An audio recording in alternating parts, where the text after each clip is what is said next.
Barnaby Rudge by Charles Dickens. Chapter 41. From the workshop of the Golden Key there issued forth a tinkling sound, so merry and good-humoured that it suggested the idea of someone working blithely, and made quite pleasant music.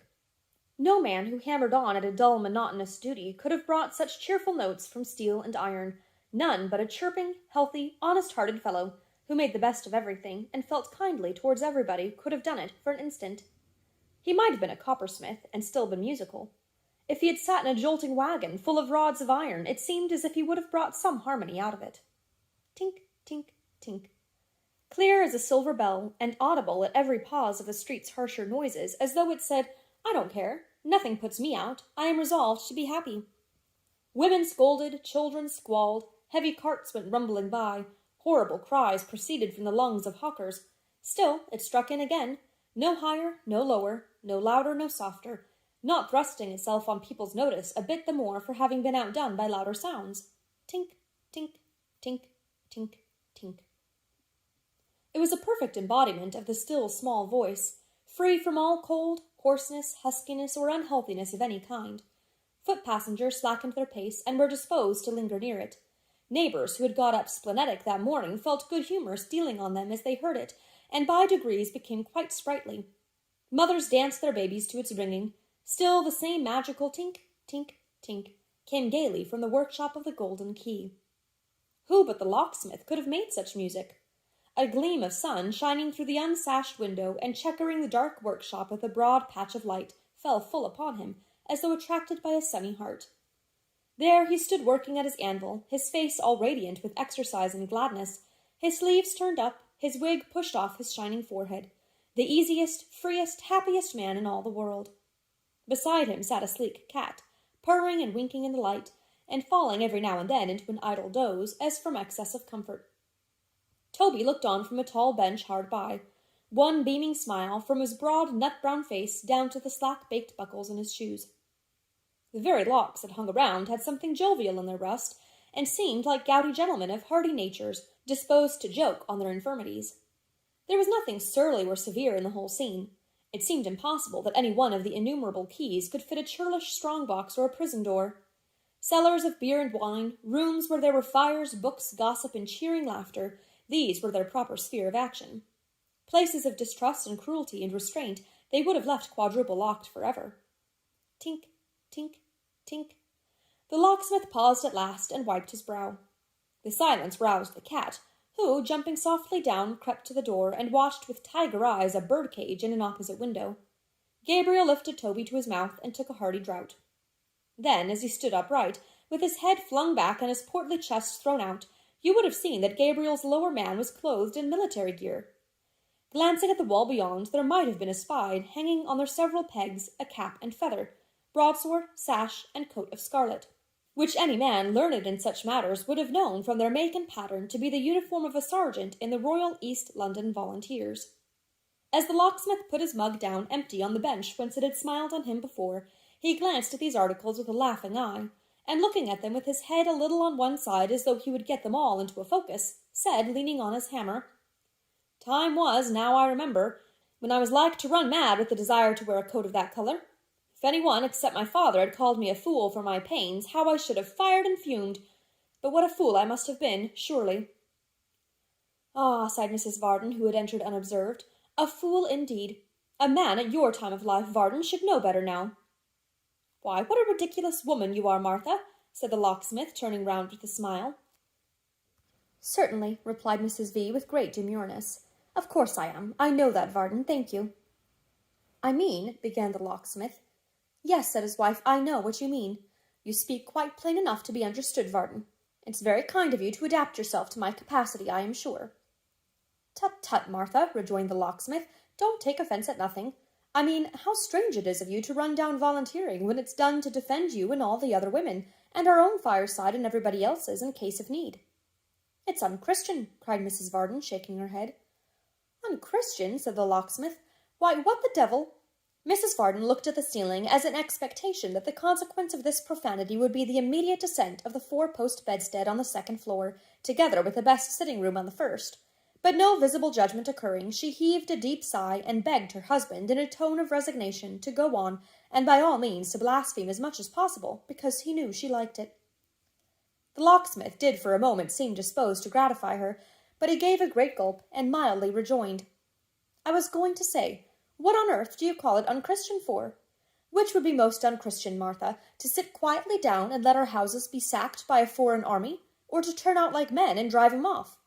Shouldn't I be a nice sort of a Christian if I crept into a corner of my own chimney and looked on while a parcel of whiskered savages bore off Dolly, or you?" When he said, "or you," Mrs. Varden, despite herself, relaxed into a smile. There was something complimentary in the idea. "In such a state of things as that, indeed," she simpered. "As that?" repeated the locksmith. "Well, that would be the state of things directly. Even Miggs would go.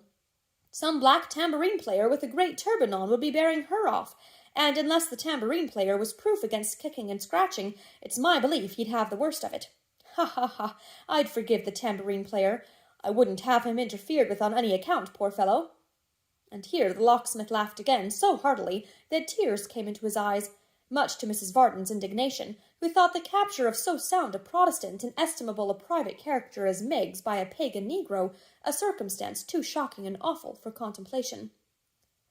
The picture Gabriel had drawn, indeed, threatened serious consequences, and would indubitably have led to them, but luckily at that moment a light footstep crossed the threshold, and Dolly, running in, threw her arms round her old father's neck and hugged him tight. "Here she is at last," cried Gabriel, "and how well you look, doll, and how late you are, my darling." How well she looked. Well? Why, if he had exhausted every laudatory adjective in the dictionary, it wouldn't have been precise enough. When and where was there ever such a plump, roguish, comely, bright-eyed, enticing, bewitching, captivating, maddening little puss in all this world as Dolly? What was the Dolly of 5 years ago to the Dolly of that day? How many coachmakers, saddlers, cabinet-makers, and professors of other useful arts had deserted their fathers, mothers, sisters, brothers, and most of all their cousins for the love of her?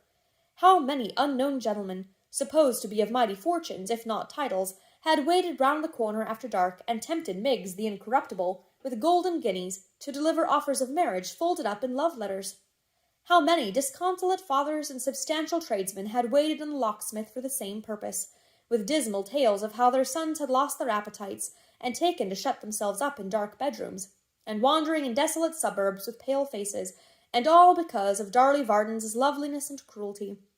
How many young men, in all previous times of unprecedented steadiness, had turned suddenly wild and wicked for the same reason, and, in an ecstasy of unrequited love, taken to wrench off door-knockers and invert the boxes of rheumatic watchmen? How had she recruited the king's service, both by sea and land, through rendering desperate his loving subjects between the ages of 18 and 25? How many young ladies had publicly professed, with tears in their eyes, that for their tastes she was much too short, too tall, too bold, too cold, too stout, too thin, too fair, too dark, too everything but handsome? How many old ladies, taking counsel together, had thanked heaven their daughters were not like her, and had hoped she might come to no harm, and had thought she would come to no good, and had wondered what people saw in her, and had arrived at the conclusion that she was going off in her looks, or had never come on in them, and that she was a thorough imposition and a popular mistake. And yet here was this same Dolly Varden, so whimsical and hard to please that she was Dolly Varden still, all smiles and dimples and pleasant looks, and caring no more for the 50 or 60 young fellows who at that very moment were breaking their hearts to marry her, than if so many oysters had been crossed in love and opened afterwards. Dolly hugged her father, as has been already stated, and having hugged her mother also, accompanied both into the little parlour where the cloth was already laid for dinner, and where Miss Miggs, a trifle more rigid and bony than of yore, received her with a sort of hysterical gasp, intended for a smile. Into the hands of that young virgin she delivered her bonnet and walking dress, all of a dreadful, artful, and designing kind, and then said with a laugh, which rivalled the locksmith's music, "How glad I always am to be at home again." "And how glad we always are, doll," said her father, putting back the dark hair from her sparkling eyes, "to have you at home. Give me a kiss." If there had been anybody of the male kind there to see her do it, but there was not, it was a mercy. "I don't like your being at the Warren," said the locksmith. "I can't bear to have you out of my sight. And what is the news over yonder, doll?" "What news there is, I think you know already," replied his daughter. "I am sure you do, though." "I?" cried the locksmith. "What's that?" "Come, come," said Dolly, "you know very well. I want you to tell me why Mr. Haredale, oh, how gruff he is again, to be sure, has been away from home for some days past, and why he is travelling about. We know he is travelling because of his letters, without telling his own niece why or wherefore."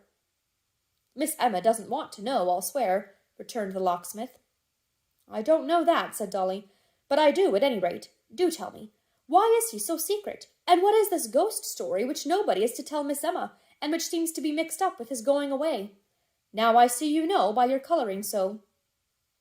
"What the story means, or is, or has to do with it, I know no more than you, my dear," returned the locksmith, "except that it's some foolish fear of little Solomon's, which has indeed no meaning in it, I suppose. As to Mr. Haredale's journey, he goes, as I believe—" "Yes," said Dolly. "As I believe," resumed the locksmith, pinching her cheek, "on business, Doll. What it may be is quite another matter. Read Bluebeard, and don't be too curious, pet. It's no business of yours or mine, depend upon that. And here's dinner, which is much more to the purpose." Dolly might have remonstrated against this summary dismissal of the subject, notwithstanding the appearance of dinner, but at the mention of Bluebeard, Mrs. Varden interposed, protesting she could not find it in her conscience to sit tamely by, and hear her child recommended to peruse the adventures of a Turk and Mussulman, far less of a fabulous Turk, which she considered that potentate to be. She held that in such stirring and tremendous times as those in which they lived, it would be much more to the purpose if Dolly became a regular subscriber to the Thunderer, where she would have an opportunity of reading Lord George Gordon's speeches word for word, which would be a greater comfort and solace to her than 150 Bluebeards ever could impart.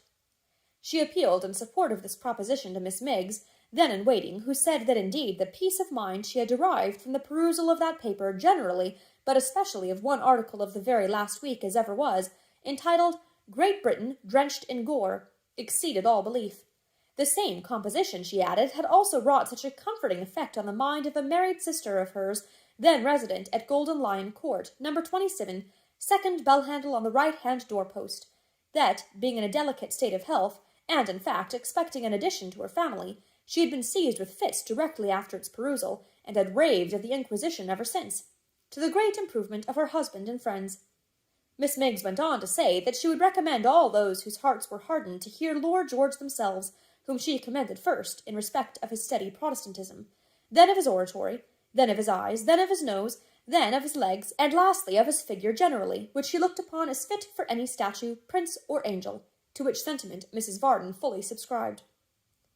Mrs. Varden, having cut in, looked at a box upon the mantel-shelf, painted in imitation of a very red-brick dwelling-house with a yellow roof, having at top a real chimney, down which voluntary subscribers dropped their silver, gold, or pence into the parlour, and on the door the counterfeit presentment of a brass plate, whereon was legibly inscribed Protestant Association, and looking at it said that it was to her a source of poignant misery to think that Varden never had, of all his substance, dropped anything into that temple, save once in secret, as she afterwards discovered, 2 fragments of tobacco pipe, which she hoped would not be put down to his last account.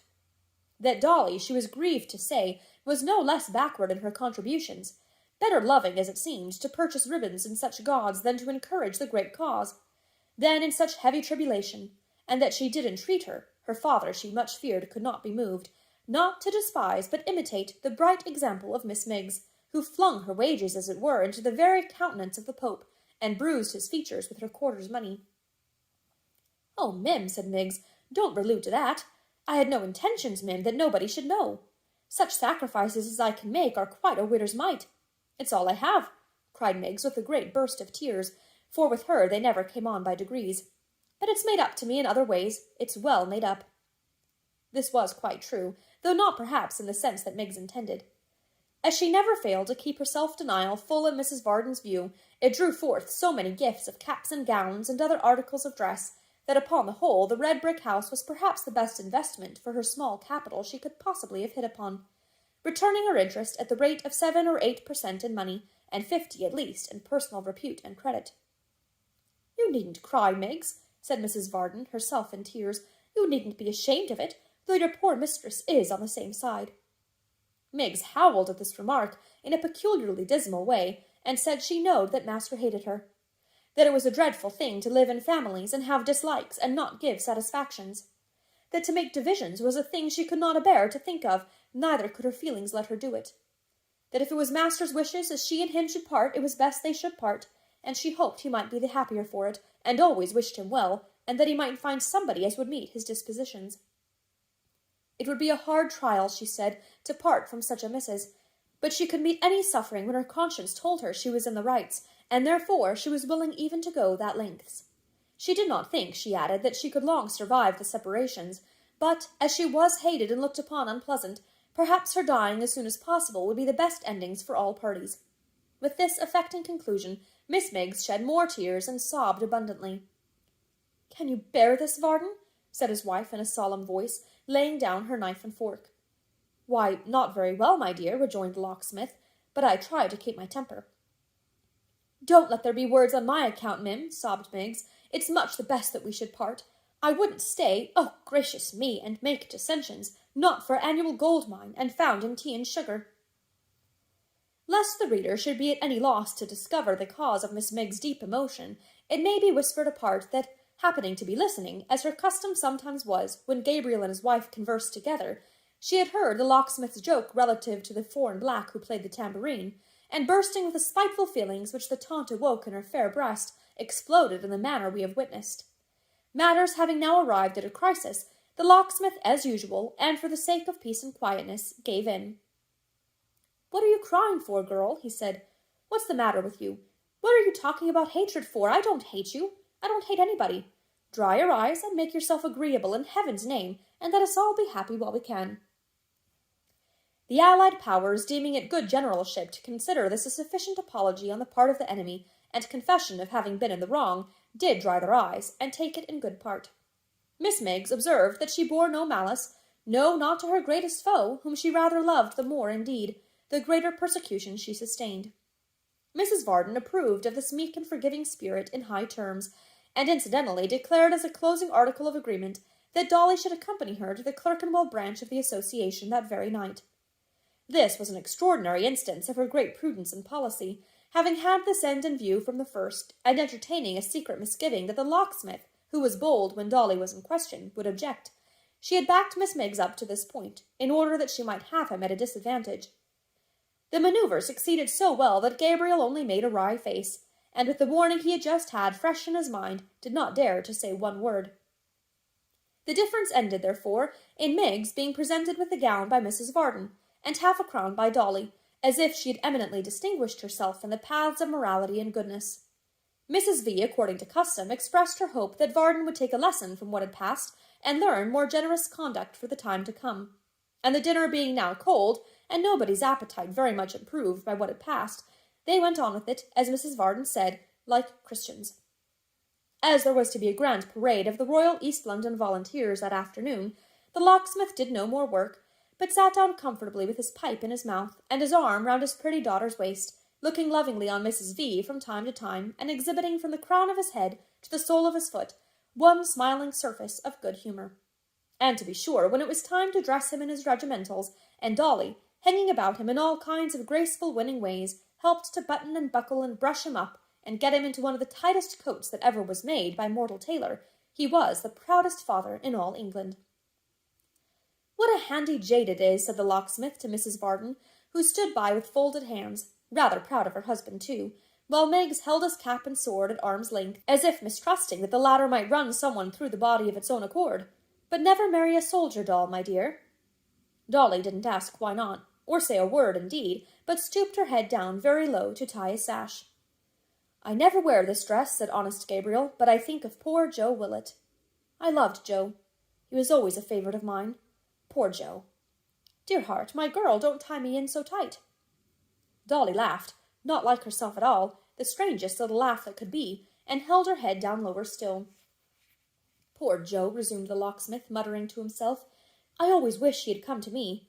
I might have made it up between them if he had. Ah, old John made a great mistake in his way of acting by that lad, a great mistake. Have you nearly tied that sash, my dear?" What an ill-made sash it was! There it was, loose again and trailing on the ground. Dolly was obliged to kneel down and recommence at the beginning. "Never mind young Willett, Varden," said his wife, frowning. "You might find someone more deserving to talk about, I think." Miss Miggs gave a great sniff to the same effect. Nay, Martha, cried the locksmith, don't let us fare too hard upon him. If the lad is dead indeed, we'll deal kindly by his memory. A runaway and a vagabond, said Mrs. Varden. Miss Miggs expressed her concurrence as before. A runaway, my dear, but not a vagabond, returned the locksmith in a gentle tone. He behaved himself well, did Joe, always, and was a handsome, manly fellow. Don't call him a vagabond, Martha. Mrs. Varden coughed, and so did Miggs. He tried hard to gain your good opinion, Martha, I can tell you, said the locksmith, smiling and stroking his chin. Ah, that he did. It seems but yesterday that he followed me out to the Maypole door one night, and begged me not to say how like a boy they used him. Say here at home, he meant, though at the time, I recollect, I didn't understand. And how's Miss Dolly, sir, says Joe, pursued the locksmith, musing sorrowfully. Ah, poor Joe. Well, I declare, cried Miggs. Oh, goodness gracious me. What's the matter now? Said Gabriel, turning sharply to her. Why, if here ain't Miss Dolly, said the handmaid, stooping down to look into her face, a-giving way to floods of tears. Oh, Mim! Oh, sir! Really, it's giving me such a turn, cried the susceptible damsel, pressing her hand upon her side to quell the palpitation of her heart, that you might knock me down with a feather. The locksmith, after glancing at Miss Miggs as if he could have wished to have a feather brought straightway, looked on with a broad stare while Dolly hurried away, followed by that sympathizing young woman. Then turning to his wife, stammered out, Is Dolly ill? Have I done anything? Is it my fault? Your fault, cried Mrs. V. reproachfully. There, you had better make haste out. What have I done? Said poor Gabriel. It was agreed that Mr. Edward's name was never to be mentioned, and I have not spoken of him, have I? Mrs. Varden merely replied that she had no patience with him, and bounced off after the other two. The unfortunate locksmith wound his sash about him, girded on his sword, put on his cap, and walked out. I am not much of a dab at my exercise, he said under his breath, but I shall get into fewer scrapes at that work than at this. Every man came into the world for something. My department seems to be to make every woman cry without meaning it. It's rather hard. But he forgot it before he reached the end of the street, and went on with a shining face, nodding to the neighbours and showering about his friendly greetings like mild spring rain.